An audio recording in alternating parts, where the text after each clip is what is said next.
డబ్బులో కొంత మొత్తం డిజిటల్ రూపంలోకి, అందున క్రిప్టో రూపంలోకి మార్చుకోండి. మీరు మీ డబ్బులో కొంత భాగం క్రిప్టోగా మార్చుకుంటే 4 ప్రత్యేక ప్రయోజనాలు కూడా ఉన్నాయి. అవి పోర్టబిలిటీ. మీ ఫిజికల్ ఆస్తులను ఒక చోట నుంచి మరొక చోటుకు తేలికగా తీసుకువెళ్ళలేరు. కానీ ఈ డిజిటల్ ఆస్తులను స్మార్ట్ ఫోన్, ఇంటర్నెట్ సదుపాయంతో ఎక్కడి నుంచైనా యాక్సెస్ చేయవచ్చు. సెల్, బై ఆర్ హోల్డ్ చేయవచ్చు. ఇంకా రెండవది 24/7 లిక్విడిటీ. ప్రారంభంలో నాకు కలిగిన సందేహాలలో ఒకటి, తిరిగి డబ్బుగా మార్చుకోవచ్చా అని. ఎస్ మై డియర్ ఫ్రెండ్స్, మీకున్నది ప్రాపర్ క్రిప్టో అసెట్ అయితే, ప్రాపర్ పబ్లిక్ ఎక్స్చేంజ్లో ట్రేడ్ అవుతూ ఉంటే, స్టాక్ ఎక్స్చేంజిలో మాదిరి డొమెస్టిక్, ఇంటర్నేషనల్ ఎక్స్చేంజిలుంటాయి. వాటిల్లో రోజులో ఎప్పుడైనా అమ్మి మీ బ్యాంకు ఖాతాకు డబ్బుగా మార్చుకోవచ్చు. ఉదాహరణకు మొదటిది మదర్ కాయిన్ బిట్ కాయిన్ తీసుకుంటే, మీ బ్యాంక్ అకౌంట్ నుంచి ఎక్స్చేంజిలో ఒక బిట్ కాయిన్ కొనుగోలు చేసి హోల్డ్ చేసి ఉంచుకోవచ్చు. మళ్ళీ సెల్ ఆప్షన్తో అదే కాయిన్ను ఆ రాత్రికి అమ్మేసి మీ డబ్బును మీ బ్యాంకు ఖాతాకు మార్చుకోవచ్చు. కానీ ఈ అవకాశం మిగతా 6 రంగాలలో లేదు. మనకున్న స్థిరచరాస్తులను అర్ధరాత్రి సమయంలో అమ్మేసి డబ్బుగా మార్చుకోలేం కదా. ఇంకా ప్రతి ఇన్వెస్టర్ చాలా ముఖ్యంగా గమనించేది 2 అంశాలు. వాటిలో ఒకటి సెక్యూరిటీ, ఇంకొకటి అధిక రాబడి లేదా అధిక ప్రతిఫలం.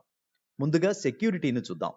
ఈ డిజిటల్ అసెట్స్ కు టెక్నాలజీ పరంగా ఎంతో సమర్థంగా పనిచేసే బ్లాక్ చైన్ టెక్నాలజీతో రక్షణ లభిస్తుంది. ఈ డిజిటల్ ప్రపంచంలో డిజిటల్ అసెట్స్ విలువైన సమాచార పరిరక్షణకు మానవాళికి అవసరమైన, నిరూపించబడిన సమర్థమైన రక్షణను ఇచ్చే ప్రస్తుతం ఉన్న ఏకైక టెక్నాలజీ ఈ బ్లాక్ చైన్ టెక్నాలజీ. మన డేటాను హ్యాక్ చేసే అవకాశం లేకపోవడమే అందుకు కారణం. చివరిగా హైయెస్ట్ అప్రిసియేషన్, అధిక ప్రతిఫలం. ఇందుకు సంబంధించి కొన్ని ముఖ్య గణాంకాలను మీకు అందిస్తూ ఉన్నాను. గడచిన 5 సంవత్సరాల కాలంలో వివిధ రంగాలలో 1,00,000 పెట్టుబడి పెడితే ఎలాంటి ప్రతిఫలం ఉన్నదో చూడండి. 2016లో బ్యాంకులో మీరు 1,00,000 డిపాజిట్ చేస్తే 5 సంవత్సరాలకు సుమారు 37% వృద్ధి లభించింది. అదే బంగారంలో పెట్టుబడి పెడితే 64.8%, షేర్ మార్కెట్లలో పెట్టుబడి పెడితే 41.5%, అదే రియల్ ఎస్టేట్ రంగంలో ల్యాండ్స్ లేదా బిల్డింగుల మీద పెట్టుబడి పెడితే 200% అప్రిసియేషన్ పొందిన పరిస్థితిని మనం చూశాం. అదే ₹1,00,000 కాయిన్ మీద పెట్టుబడి పెడితే ఒక కాయిన్ విలువ ₹50,000 కాగా 5,000% అత్యధిక అప్రిసియేషన్ లభించింది. అదే బిట్ కాయిన్ మీ దగ్గర ఉంచకుండా జీసీసీ హబ్ అనే సంస్థకు స్టేకింగ్ ఇచ్చినట్లయితే 24,200% అధిక ప్రతిఫలం వస్తుంది. ఈ గణాంకాలు ఊహాజనితాలు కాదు, స్పష్టంగా నిరూపితమైనవి. డబ్బిచ్చి వస్తువులు కొనుగోలు చేస్తున్నప్పుడు క్రిప్టో కరెన్సీ అవసరం ఏమిటి అని నాకు ఉన్న సందేహం మీతో చెప్పాను. డబ్బు ఇంకా టెక్నాలజీ యొక్క పరిణామ క్రమం ఒక్కసారి చూద్దాం. ప్రారంభంలో వందల సంవత్సరాల క్రితం బార్టర్ సిస్టమ్ అంటే వస్తు మార్పిడి విధానం ఉండేదని మనకి తెలుసు. ఆ వ్యవస్థలో ఉన్న లోపాల నుంచి రాతి నాణేలు పుట్టుకొచ్చాయి. అక్కడున్న సవాళ్ల నుంచి బంగారు, వెండి నాణేలు చలామణి అయ్యాయని మనం చదువుకున్నాం. ఆ తర్వాత మనకు మెటల్ కాయిన్స్ అంటే అర్ధణ, బేడ, చిల్లికాని అంటూ మన అమ్మమ్మల కాలం నాటి నాణేల గురించి విన్నాం. కానీ ఎప్పుడూ చూడలేదు. అంతెందుకు, మన చిన్నప్పుడు 2 పైసలు, 5 పైసలు, 10 పైసలు, 20 పైసలు ఉండేవి. ఇప్పుడు కనబట్టం లేదు కదా. ఆ తర్వాత ఫియట్ కరెన్సీ అంటే కాగితపు నోట్లు 5, 10, 20, 50, 100, 200, 500, 2000 ఇలా మనం చూస్తూ ఉన్నాం. ఆ తర్వాత పుట్టిందే ప్లాస్టిక్ మనీ అంటే డెబిట్ కార్డులు, క్రెడిట్ కార్డులు. ఆ తర్వాత గడచిన కొన్ని సంవత్సరాలుగా మనం ఉపయోగిస్తున్నది ఎలక్ట్రానిక్ మనీ అంటే NEFT, PhonePe, Google Pay, Paytm వంటివన్నమాట. ఇలా మనీ పరిణామ క్రమం మనం చూస్తూ ఉన్నాం. చివరి 4 అంటే చిల్లర నాణేలు, fiat currency, plastic money, electronic money మనకు తెలుసు.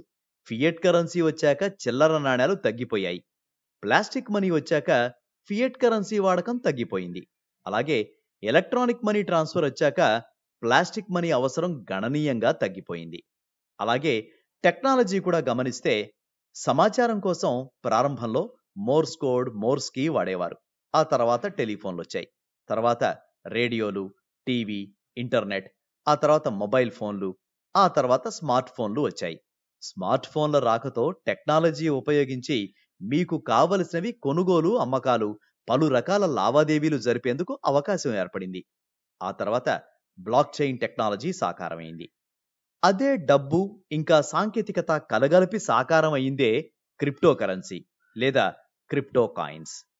Bit coin, Ethereum, Dash, Monero ఇలా సుమారు 21,000 కాయిన్స్, టోకెన్స్ వివిధ ఎక్స్చేంజీలలో ప్రతిరోజు ట్రేడ్ అవుతూ ఉన్నాయి. బిట్ కాయిన్ గురించి తెలుసుకుందాం.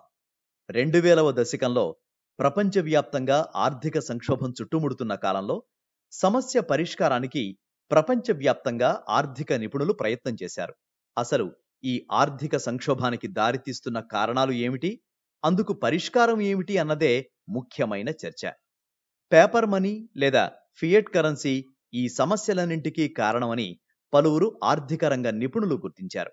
ఎందుకంటే పేపర్ నోట్లు ప్రధానంగా బ్లాక్ మనీగా మార్చేయటం, దొంగ నోట్ల చలామణి, దొంగిలించటం, చినిగిపోవడం, ఇంకా అక్రమ రవాణా వంటివి ప్రధాన కారణాలు. మరొకటి విలువ కోల్పోవడం. ఉదాహరణకు ఒక ₹1000 తీసుకోండి. మన దేశంలో కశ్మీర్ నుంచి కన్యాకుమారి వరకు దానితో ₹1000 విలువ కలిగిన వస్తువులు ఏవైనా కొనుగోలు చేయవచ్చు. అదే ఆ ₹1000తో పక్క దేశం వెళ్తే అది కేవలం ఒక కాగితం మాత్రమే. దానికి విలువ ఉండదు. ఇంకా దానికి కొనుగోలు శక్తి కూడా ఉండదు. అదే గనుక ఏదైనా కమోడిటీ తీసుకుంటే, అంటే లీటర్ పెట్రోలు, కిలో బంగారం లేదా కిలో బియ్యం తీసుకుంటే, ప్రపంచంలో ఎక్కడైనా ఒకటే మాదిరుంటుంది. అంటే కిలో బియ్యం, కిలో బంగారం మార్పు ఉండదు. అంటే పేపర్ మనీ విలువ కోల్పోతుంది.